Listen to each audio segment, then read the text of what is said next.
as I mentioned before, and you can see behind me, we have an awful lot of the unions supporting these workers here.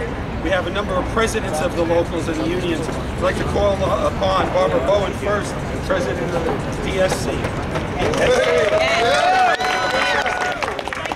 I want to thank Councilmember Abella for calling this press conference, having the courage to work with all of us, and also to call and thank the Working Families Party for helping us to get together here.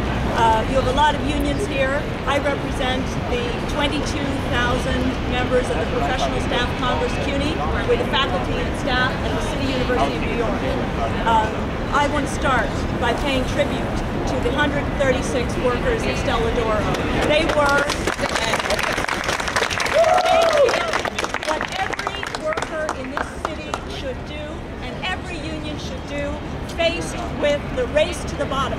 When they were told it's inevitable that your salaries will be cut, that all your vacation days will be taken away, that you will lose your sick days, instead of saying, let's figure out how we can make a deal, they said no.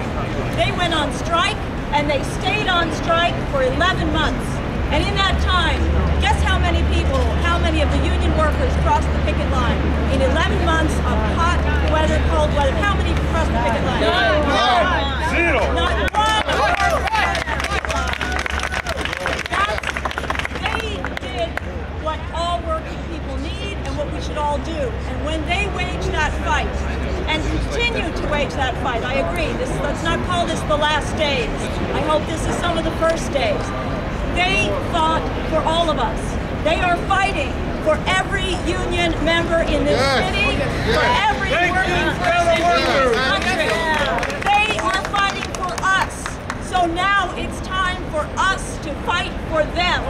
I am calling on every union leader in this city to be at that plant tomorrow afternoon at 3 o'clock when the shift changes, and make sure that these are not the last days of Stella D'Oro. I would like to see, I see many of my fellow union officers, Faye Moore and many others here today, but I would like to call on every single union leader, public sector and private sector, to be at that plant in the Bronx tomorrow afternoon and show with your members, not just the leaders, and bring your members, because this is not just a fight for Stella D'Oro. These people stood up and they're fighting for all of us. So now all of us need to fight for them and make sure not just that they fight, but that they win. This is a fight that can be won. Don't give up, Stella workers. We can win this, but only if all of us, all of labor turns out.